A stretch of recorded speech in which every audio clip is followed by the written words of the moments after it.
हजरत अल्लाज मौलाना अब्दुल गनी पीर बाबा का 3 दिवसीय उर्स प्रतिवर्ष की तरह इस साल भी अकीकत के साथ मनाया गया। शहजादा नसीम सैफुल्ला खान बिन फैजुल्ला खान सांभरी ने जानकारी देते हुए बताया कि उर्स में क्षेत्रीय जायरीनों के अलावा रतलाम, जावरा, इंदौर, देवास, भोपाल, जयपुर, जोधपुर जैसे विभिन्न क्षेत्रों से जायरीनों ने शिरकत की। उन्होंने बताया कि 19 जनवरी को झंडे की रस्म के साथ ही उर्स शुरू हो गया था।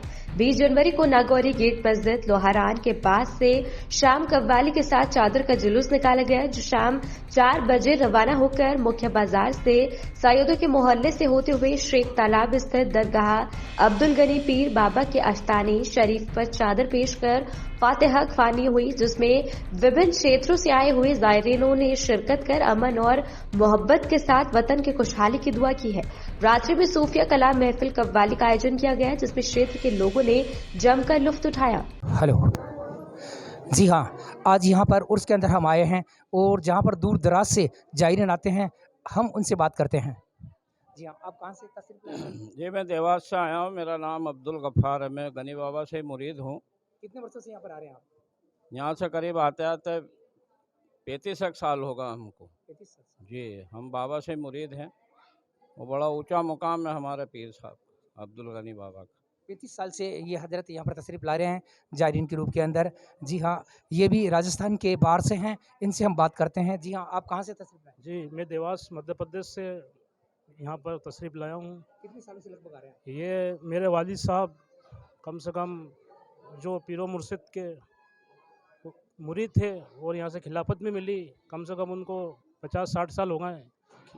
यहाँ पे वालिद साहब भी आते थे और मैं भी कम से कम 20-25 साल हो गए यहाँ पर हाजिरी दे रहा हूँ। देख सकते हैं यहाँ के पर ये कितना लंबा सिलसिला है। इनके वालिद साहब भी यहाँ पर तशरीफ़ लाते थे और अब वालिद साहब के बाद में इनके जो लड़के हैं ये भी लगातार जायरीन के रूप के अंदर तशरीफ़ ला रहे हैं। जी हाँ, अब हम इसी सिलसिले के अंदर और इसी खानका से जो जुड़े हुए हैं उर्स के मुतालिक, तो उनसे हम बात करते हैं।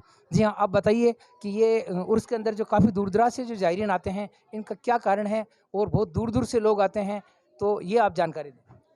बाबा अब्दुल गनी डिडवानी रहमतुल्लाह अलैह की ज़ात वाला सिफ़ात तारीफ़ की मोहताज नहीं है। आपने दीन मतीन के लिए अपनी ज़िंदगी वफ़ कर डाली। आप सामर साल्ट डिपार्टमेंट डिडवाना के अंदर सरकारी मुलाजिम थे। जब आपको लगा कि ये दुनिया फ़ानी है और ये दुनिया सिर्फ़ मतलबी है, तो आप याद अल्लाह के लिए अपने वतन डिडवाना को छोड़कर और नौकरी को छोड़कर याद अल्लाह पर निकल पड़े।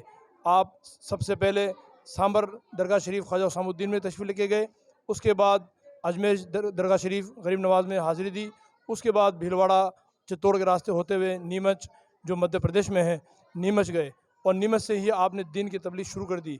नीमच के बाद में जावरा, रतलाम, उज्जैन, नागदा, देवास, सागौर, बेटमा, बदनावर बड़े बड़े शहरों में आपने दीन की तबलीग करी, लोगों को दीन की दावत दी और लोगों को रास्ता दिखाया। आपने अपनी ज़िंदगी जो है सिर्फ दीन मदीन पे वक्फ कर दी। आज उसी का वजह है कि इतने लोग उनके दीवाने हैं और दूर दराज से, इसके अलावा यूपी से भी आपके जो है मुरीद आते हैं। इलाहाबाद, चुनार, जिगना, मिर्ज़ापुर, निगोरा बान सिंह से भी आपके मुरीद तशरीफ़ लाते हैं। इसके अलावा राजस्थान में सांबर, नावा, कुचामन, मकराना, नागौर में भी आपके काफ़ी मुरीद हैं। जयपुर से भी काफ़ी मुरीद आते हैं। जी हाँ, तो हज़रत ने भी बताया।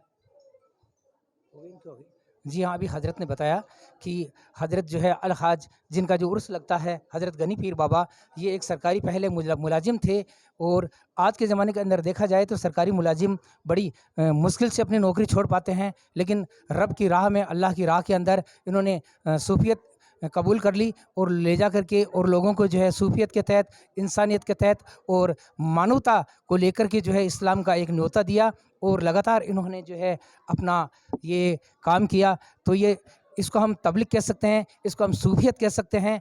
तो राजस्थान को छोड़ कर के कई जगह पर इन्होंने जो है जा कर के अपने खिदमत को अंजाम दिया। जी हाँ, मैं इकरामुद्दीन असरफी, एक्सप्रेस न्यूज़ भारत, डीडवाना।